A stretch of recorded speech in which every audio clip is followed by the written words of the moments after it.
may be seated. It's always good to know what is expected of us.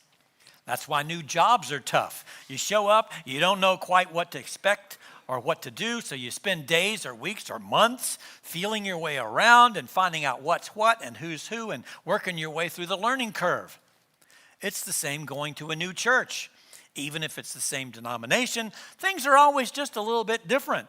And if you go from one denomination to another, it can be really very, very different. God understands that. So over and over in the Bible, he tells us what he expects from us. Sometimes he says it in lofty, flowery poetry, like we just heard from Jesus. Blessed are the pure in heart, for they shall see God. Sometimes he just cuts to the chase, gets right down to the bottom line, like he did today through the prophet Micah. Micah asks, what does the Lord require of you? Indeed, what does God expect of us? Micah answers 3 things: to act justly, love mercy, and walk humbly with your God. God expects us to act justly, to love mercy, and to walk humbly with him. That's easy, right? Maybe. Let's look at them one at a time. God expects us to act justly, to treat other people with the same justice we want for ourselves, to right wrongs and equalize inequalities, to stand against injustice and oppression, to defend those who can't defend themselves, and to make this world just a little bit more like the kingdom of heaven. Acting justly includes treating everyone the same and offering them the same opportunities, no matter what size or shape or color or condition or culture that they come in. And that's how we roll around here.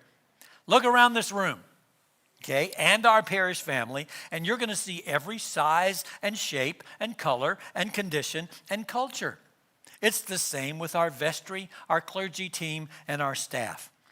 That's not because we try to check the boxes for gender, age, skin color, or disability when we search for vestry or clergy or staff. No, it's because we trust God to raise up the best people for every role in our parish family, regardless of their size, shape, color, condition, culture, ability, or disability.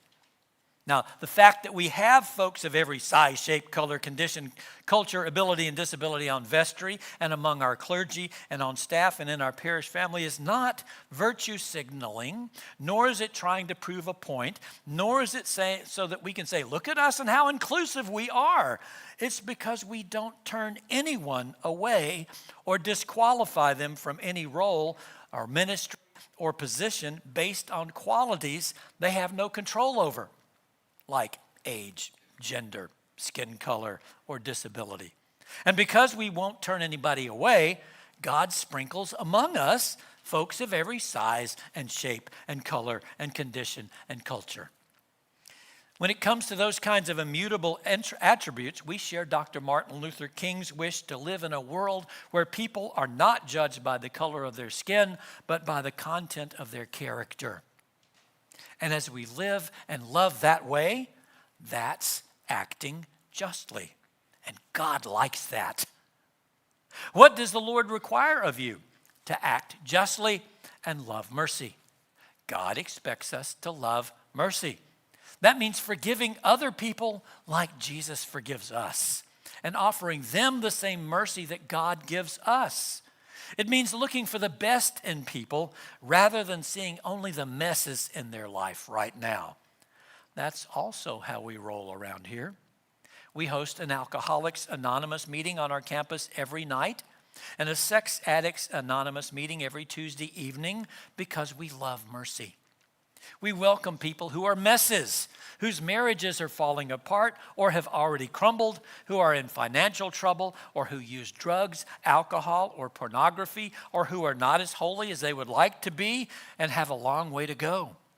And we welcome them not to bless their mess or to say it's okay to act that way. We welcome them because we love mercy and because we remember how at some point in our life, each of us has been a mess.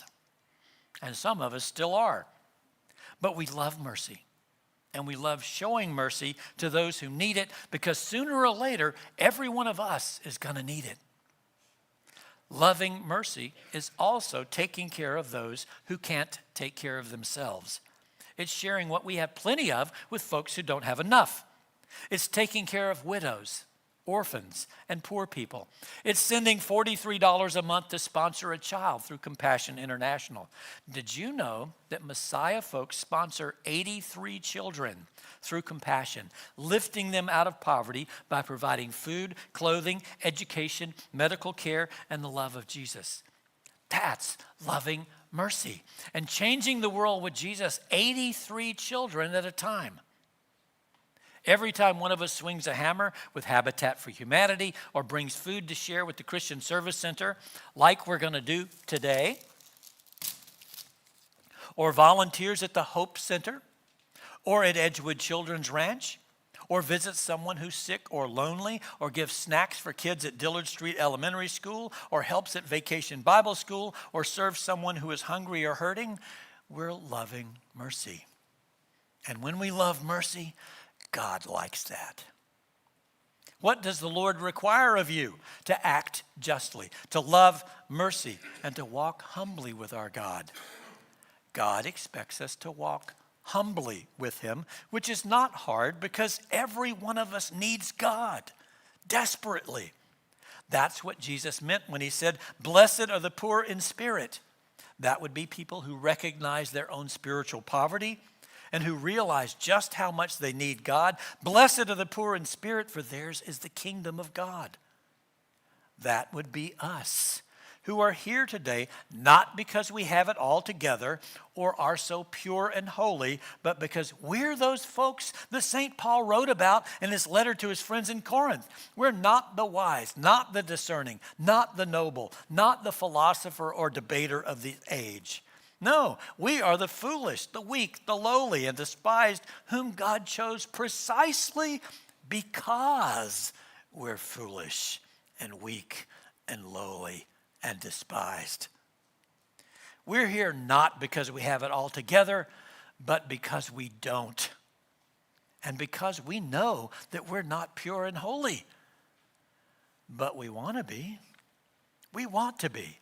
And we can be if we choose to walk humbly with our God, asking him for help, inviting him to change us from the inside out, studying the scriptures to see what he expects of us, and letting him make us more and more like Jesus. And when we do that, when we walk humbly with our God, God likes it. What does the Lord require of you? To act justly, love mercy, and walk humbly with your God. That's what God expects of us. That's it. Bottom line, final answer. Now, if you've not been acting justly recently, if you've been mistreating anyone or taking advantage of anyone because they're weaker than you, or rejecting anyone because of their size, shape, color, condition, or culture, or standing silently while someone else acts unjustly, now is the time to change that, to confess it, to be forgiven, and with God's help, to try again to act justly. If you've not been loving mercy recently, if you've been critical or judgmental or arrogant or refusing to forgive someone who hurt you, or insisting that someone cleans up their act before you deign to love or forgive them, if you've been ignoring the needs of people that you could help, or refusing to share what you have plenty of with people who don't have enough, if you have been merciless, now is the time to change that, to confess it, to be forgiven, and with God's help to try again to love mercy. And if you've not been walking humbly with God, if you've been trying to live on your own or without asking God for help, without making time to pray or read the Bible or skipping church or giving less than a tithe of your income, if you've not been walking with God or not been walking humbly with him, now is the time to change that, to confess it, be forgiven, and with God's help, try again to walk humbly with your God. God is crystal clear about what he expects from us. Let's act justly. Let's love mercy. And let's walk humbly with our God because he likes it.